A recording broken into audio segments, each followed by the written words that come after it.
despite how tough things have been for South Carolina this season, the Gamecocks admittedly have been playing a lot better basketball as of late. They've won 2 of their last 3 games, beating both Texas and most recently Arkansas on Saturday. And the Gamecocks had a chance to play spoiler for the 3rd time with Georgia, another team kind of on the bubble for the NCAA tournament, coming into town on Tuesday. But the 3rd time was not the charm, as the Gamecocks fell 73-64 here on senior night at Colonial Life Arena. So the final home game of the year, Gamecocks come up short to fall to 12-18 on the year and 2-15 in SEC play. And I thought South Carolina, honestly, they've looked much better as of late. Like I said before, this game was very close at one point. After giving up 40 points in the first half, South Carolina played much better as the second half wore on. They were only down by 2 near the midway point of the half and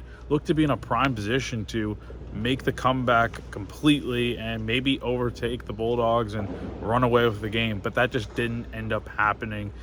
For one reason or another. Colin Murray-Boyles, who had 24 points in this game and what could have potentially been his last game as a Gamecock at CLA, missed some really big free throws down the stretch. He missed 5 in the second half, and in a game where you end up losing by 9, I know you lost by that much, but 5 free throws at the time when you're down only by a few points, it makes a little bit of a difference, and who knows how momentum kind of shifts if South Carolina ever took the lead in this game. But I thought one big difference in this game, South Carolina didn't really shoot overall too well. They shot a little bit under 40%. They were pretty good from three-point range. They hit 10 threes in this game, and it was kind of a role reversal for Georgia, because they shot well over, I think it was about 48%, and then from three-point range, they were 5 of 18. So a little bit of a switch there, but still Georgia was able to really play good defense in this game, made life hard on South Carolina down the stretch, and that was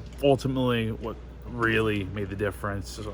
In Lamont Paris's words, talking to the media after the game, paraphrasing there, of course. But so it's a tough loss for the Gamecocks, one where, again, I feel like they played pretty well, all things considered. It's just Georgia got off to a really good start in this game. They shot almost 60% for majority of the first half and died down a little bit, ended up shooting 53% for the first half. And again, they played really good defense as the game wore on. So the Gamecocks still have one more game left to go in the regular season. They'll go to Tennessee on Saturday, tip off at 2 p.m.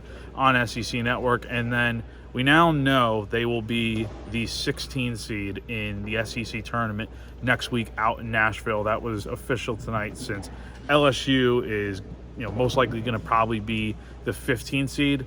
They had 3 wins in conference play and had already beaten South Carolina this season. So all it took was one Gamecock loss for them to become the 16 seed officially. So they will be playing the first game of the conference tournament next week on next Wednesday, March 12th at 1 p.m. in Nashville. So Gamecock Central will be there and have all coverage for you guys on the site with live updates and all that good stuff, and I'll be out there. So hopefully it'll be a good time, and we'll see what happens then. So that is going to do it for now from Colonial Life Arena. Again, South Carolina falls 73-64 here on senior night. For GamecockCentral.com, I'm Jack Veltri.